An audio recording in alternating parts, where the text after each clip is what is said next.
একজন আরেকজনকে ভালোবাসলে ভালো থাকতে অনেক বেশি কিছু লাগে না, অল্পতেই ভালো থাকা যায়। আসসালামু আলাইকুম সবাইকে। এই প্রচণ্ড গরমের মধ্যে কার কি অবস্থা বলেন তো? এই গরমের মধ্যে না শুয়ে থাকতে ইচ্ছে করে, না বসে থাকতে ইচ্ছে করে, না কোনো কাজ করতে ইচ্ছে করে। গতকাল রাতে হঠাৎ করে সিদ্ধান্ত নিলাম বাইরে গিয়ে একটু ঘুরে আসি। যে ভাবা সেই কাজ, একটু শান্তি পাওয়ার আশায় বাইরে বের হয়ে গেলাম। কিন্তু বাইরে গিয়ে আমার ধারণা পুরোই পাল্টে গেল। ভেবেছিলাম বাইরে হয়তো ঠান্ডা পরিবেশ থাকবে, ঘটনা ছিল একেবারেই উল্টো।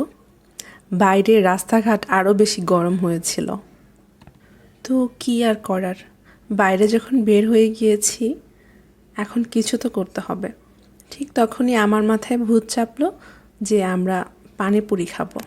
আমি উত্তরাতে থাকি প্রায় 3 বছর হয়ে গিয়েছে। এই 3 বছর যাবৎ আমি যতবারই পানিপুরি খেয়েছি উত্তরার 7 নাম্বার সেক্টরে গিয়েই খেয়েছি।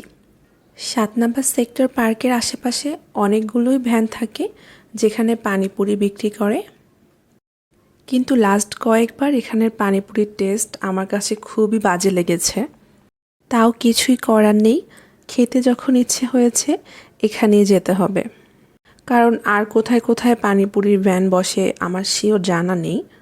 তারপর আমরা একটা জায়গায় একটু কম ভিড় দেখলাম আর সেখানেই নেমে পড়লাম। আমরা পাশাপাশি 2টা ভ্যান থেকে ট্রাই করেছি, ভেলপুরি আর পানিপুরি 2টাই খেয়েছি। কিন্তু আমার কাছে দুজনের ঘুগনির টেস্ট একই রকম লেগেছে। পানিপুরি খাওয়ার পরে ভালো লাগার কথা তো দূরেই থাক, উল্টো গরমের মধ্যে ঝাল খেয়ে আরও মাথা নষ্ট হয়ে গিয়েছিল। তারপরে আমরা ঠান্ডা পানি খেলাম, আইসক্রিম খেলাম, আর এখানে পাশে একটা মামা অনেক মজা করে আনারস মাখা বানাচ্ছিল। পার্সোনালি আমার আনারস অনেক পছন্দের, কিন্তু বাসায় আনারস আনলে আমি কেন জানি কাটতে পারি না, একদম নষ্ট করে ফেলি। বাইরের মামারা অনেক সুন্দর করে কেটে দেয় এবং বাইরের আনারসগুলো খেতে কিন্তু অনেক বেশি মজার হয়। এই তো তারপর আমরা খাওয়া দাওয়া করে ওইখানে কিছুক্ষণ বসেছিলাম, তারপর বাসার উদ্দেশ্যে রওনা হলাম। আজকের ভিডিওটি এই পর্যন্তই। আল্লাহ হাফেজ।